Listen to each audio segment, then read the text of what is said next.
Howdy, welcome back to the shop. Today we're working on the old 97 Jimmy. This is my service truck, and I put a lot of miles on this truck, and I really don't treat it nice. You know, I don't pet it, I don't talk nice to it, I just get in and go. So the wheel bearings, the hub assemblies are starting to complain a little bit. So I'm going to replace both sides of the wheel bearings, or wheel hub assemblies. Now on a 97, these are pretty easy to change, and they're really similar on the later models. So I guess let's get started. First thing we're going to do is take the brake caterpillar off, and let's see, that's a 3/8 on this. On the earlier styles with the single piston and the bolts that go all the way through, it's a 3/8 hex Allen wrench. So these are a nightmare to bust loose sometimes. These have been off there a few times, and I grease them when I put them back together, so they shouldn't be too bad. But I am going to take the brake caterpillar off camera.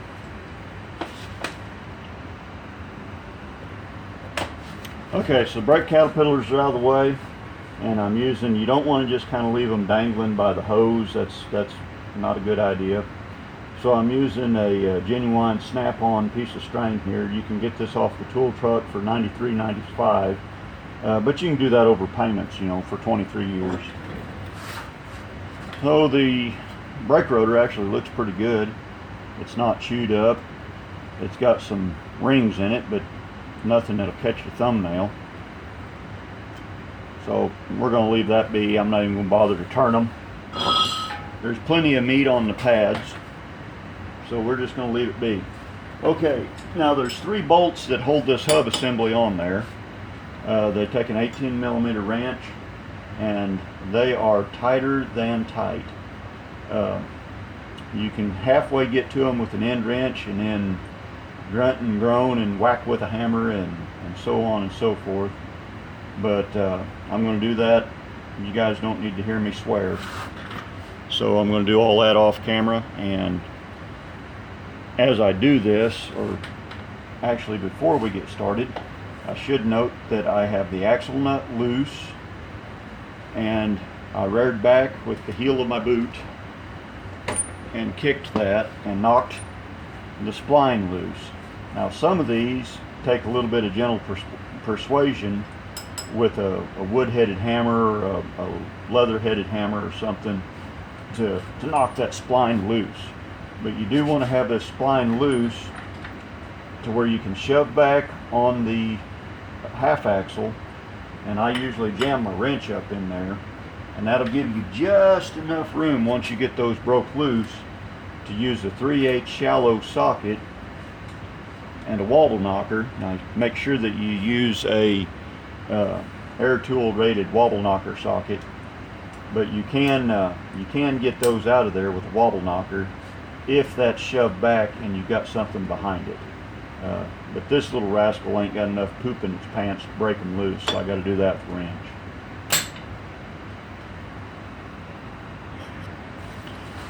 Okay, so all 3 of the bolts are out. Now the top bolt on this is always a booger bearer, because usually most of them that I've done, and I have done this a few times before, you just got to use an end wrench and get in there and bust your knuckles to get them apart. And I mean, I'm already dirty as a Frenchman, so might as well get a little dirtier. About all I got to say about this. I am going to take a die and chase these threads and get the old thread locker off of them, get the rust and the crud out of the ends of them. And I think that's really important. I mean, you're going to put a new casting or a new forging back on here with new threads. Might as well clean these threads up while you're at it. And on that, you should never reuse one of these nuts. These are one-time use only nuts, so don't reuse these nuts.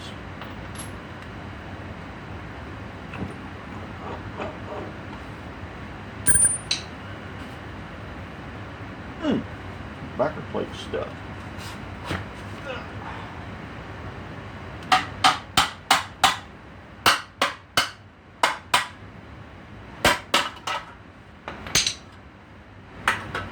That might have been an original bearing. That turns way too easy. Doesn't have no rattle or squeak to it though. At least that I can't hear. This may be original GM, I don't know. Anyway, we're going to clean out all the filth and the crud and the filth and the nastiness out of there. And get this mess cleaned up just a little bit, and then we'll be back.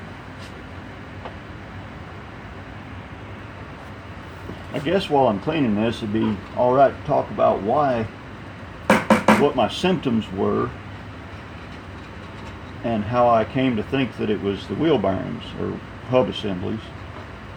When I'd be driving in a straight level line going down the road, I could hear a growl, not a whine, not high pitched, just almost a thrumming growl, just grrr.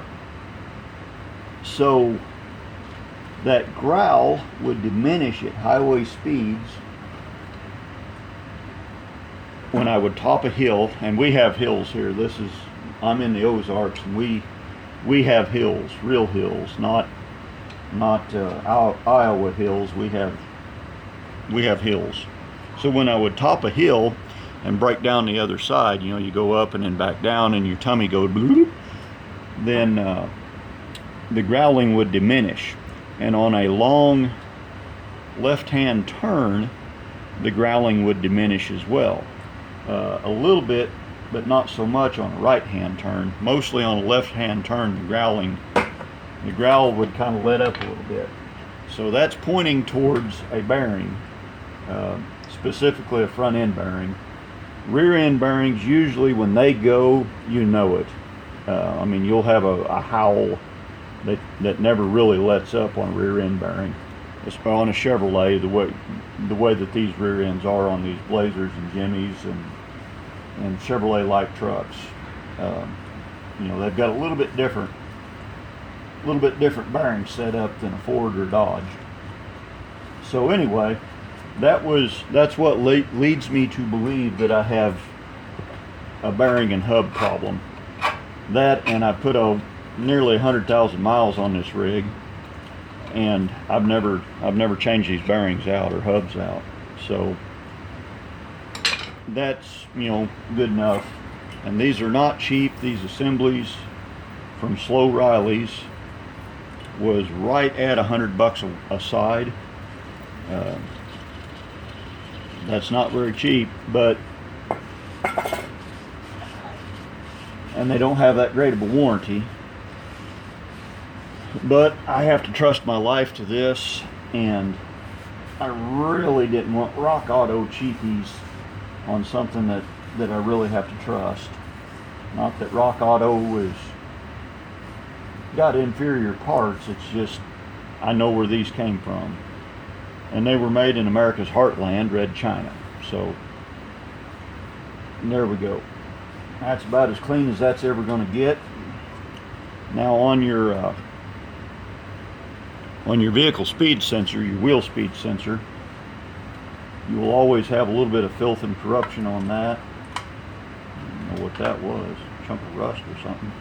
But just wipe this magnetic pickup off just a little bit. You don't have to get stupid with it. And now I'm going to just take and scrape some of this filth off.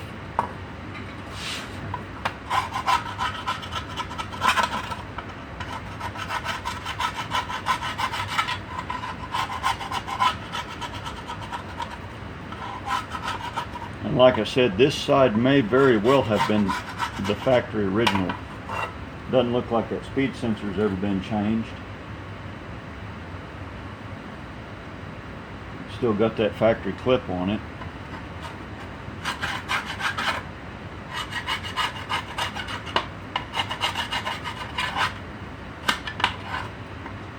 Oop, bump the camera. Oh, I knocked dirt all over that. Just got that good and clean and poured dirt on it.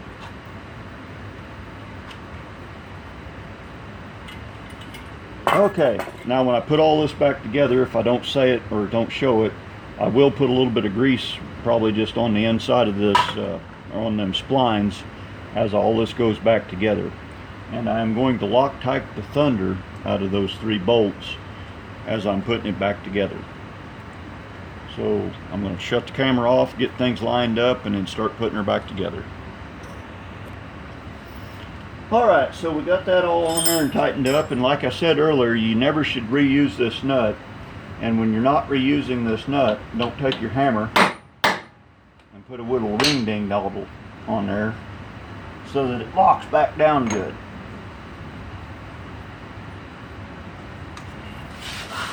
And then don't take your impact driver and then tighten it down as tight as it'll absolutely go. One of the things I really like to do when I'm putting a front end together, or before I put the rotor or drum on anything, is I like to put a nice coat of grease on that snout, and I also like to grease my studs. This is a little bit of anti-sneeze.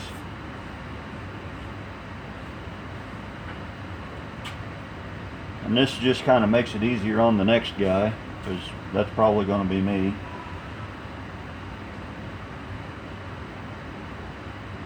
I don't know how many rotors and drums I've had that were absolutely drove to roots right here and got stuck on there. And oh, what a nightmare to try to get loose. And then the same thing before I stick the wheels up on there. You know, aluminum on steel is going to have problems anyway. You stick an aluminum rim up on that hub without any grease on there, especially on a brand new one that ain't never got any rust on it, you might not get it back off.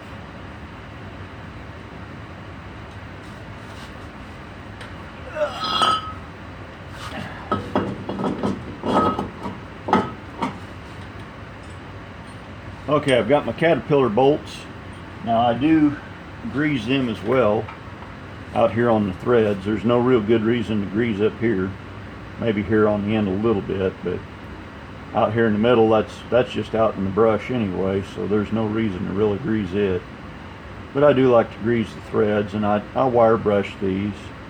They don't need to be just clean enough to stick in your eye, but they do need to be pretty clean.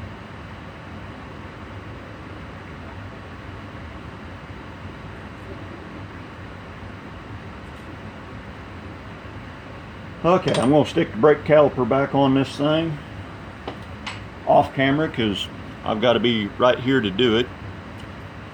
So we'll be back in a little bit. Okay, so she's back together. I am going to take, I need to rotate tires and grease the front end. So with the parts that I had the camera cut off for, we're pushing 13 minutes, pushing 15 now. This probably took me a half hour or 45 minutes per side.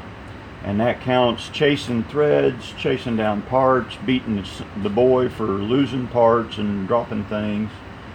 So it's not a hard job. It doesn't take a whole lot of tools. It just is what it is. So I hope y'all enjoyed the video and learned something. In the meantime, y'all drive safe and watch for deer. Alright, y'all drive safe, watch for deer. I can't show you what we were getting at the very start.